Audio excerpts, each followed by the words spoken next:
Adam, what's your status? Thanks for joining us on this crazy time. Are you out? You're safe? Your family, pets, all of them?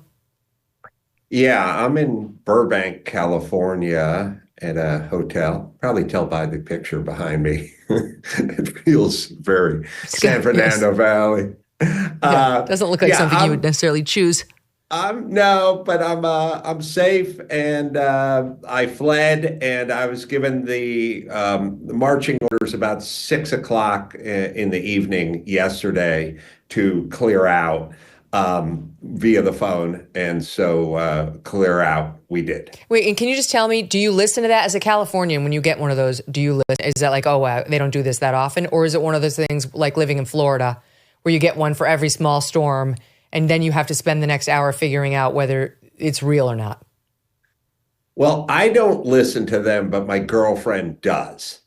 And that's why we got up and left. I'm a little more hang out, I can feel the flames, but she's a little more, they said to leave, we should leave.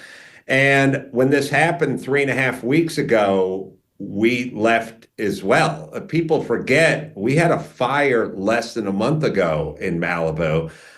We did leave, and it turned out we probably didn't have to leave. In this case, we left, and we did have to leave because everything around us is burnt to the ground. Oh, wow. How about your home?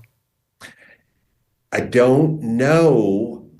I get little dribs and drabs of information, and it's really hard because you turn on the news or someone sends you something from the internet and you see Pacific Coast Highway and you can kind of see that's where your house is, but it's not your house because the camera's facing the other direction. So it's about a coin toss right now, as far as I can tell, but everything around it definitely burnt up. And I think your viewers should understand that it's one thing for the mountain and the hill and the brush to burn up. When the fire jumps the highway, when it jumps PCH and burns all the houses, yes, on the other side of PCH, that is a major, major issue. And those houses are $20 million apiece. Mm-hmm. Well, we were talking about this on our show yesterday. I have a friend who lives in the Pacific Palisades who is not a rich person at all. Her entire neighborhood is gone. It is gone. She's, next to a retired nurse, retired college professor, that kind of thing. And it's gone. There's not a shred left. All that's left of her house is the chimney. So it's sort of a weird time for you as you wonder, as you don't know. I just wonder, like, if I were in your position, what would I'd be thinking about all the things in my home that I love? And I was thinking about it earlier. It's not just your keepsakes, the things that you adore, like family photos that go back, in the 70s when we were kids. But there's a reason that you chose the fixtures you did in your kitchen, maybe. Or like you put a lot of love and thought into certain parts of your home to make them reflect you and the things that you love. And it's the background. Richie Sambora has a song, The Soundtrack of Your Life. Like your home is sort of the background of your life. And it's meaningful to you. So I wonder what you're thinking about when you think about what's there. Yeah, there's a kind of pragmatic side. You start thinking about insurance and compensation and rebuilding and relocating. There's a nuts and bolts side of your brain that's going off. Like, I physically need somewhere to live now. And then there's a sort of emotional part, thinking about pictures and keepsakes. And then there's just a sort of destruction part, like people say when their home is robbed and ransacked. It's not just they got stereo equipment, but you feel invaded. You feel like sort of emotional about it. And the fire is sort of the ultimate destruction. So, there's a lot of components to it. I guess thankfully am more of a pragmatist. And so I'm sort of in, where would I stay? How would I rebuild? What kind of insurance are we talking about? How long would it take, to rebuild? and things that are more mechanical, because I have a background in construction. I just tend to think sort of mechanically, and it helps in these cases, because if I went pure just sort of feelings and viscera, I'd probably just be in a fetal position right now. Yeah, right. I totally understand that.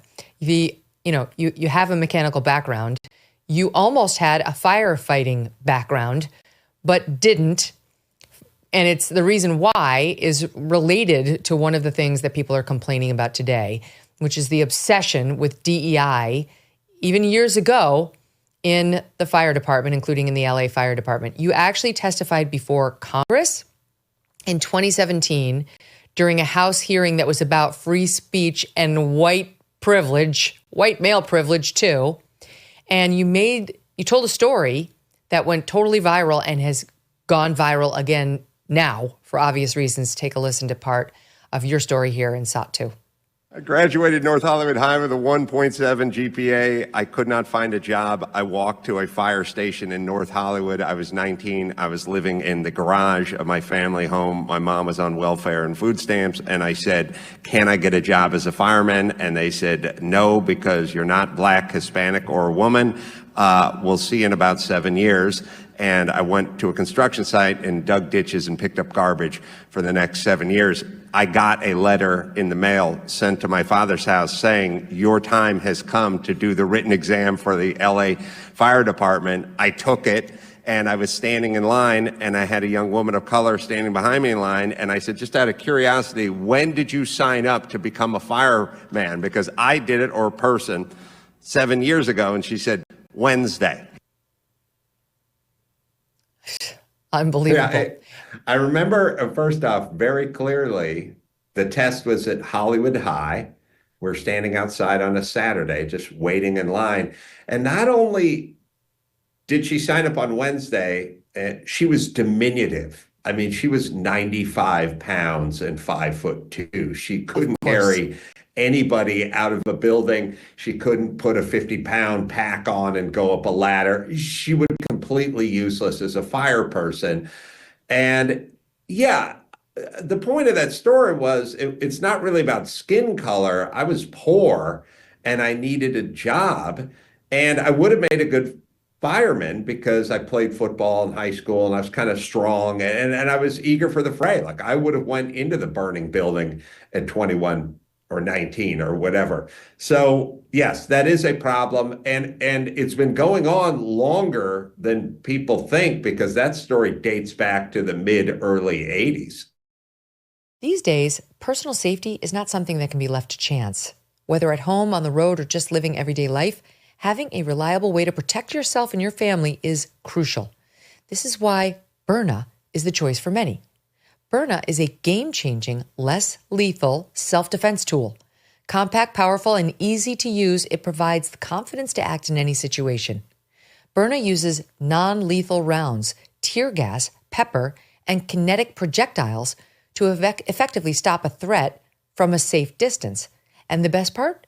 Byrna can be shipped directly to your door, and it's legal in all 50 states. Byrna is proudly American, with products hand-assembled in Fort Wayne, Indiana.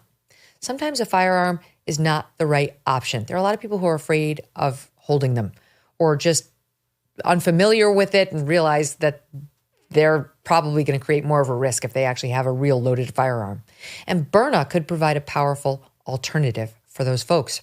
Protect what matters most with Byrna. Visit Byrna.com. That's BYRNA.com/Megyn to receive a 10% discount and learn why thousands of people and law enforcement agencies are making the switch to Byrna's less lethal protection. Byrna, non-lethal self-defense, always ready. Thanks so much for watching. If you like what you just saw, hit the subscribe button for more clips and full episodes.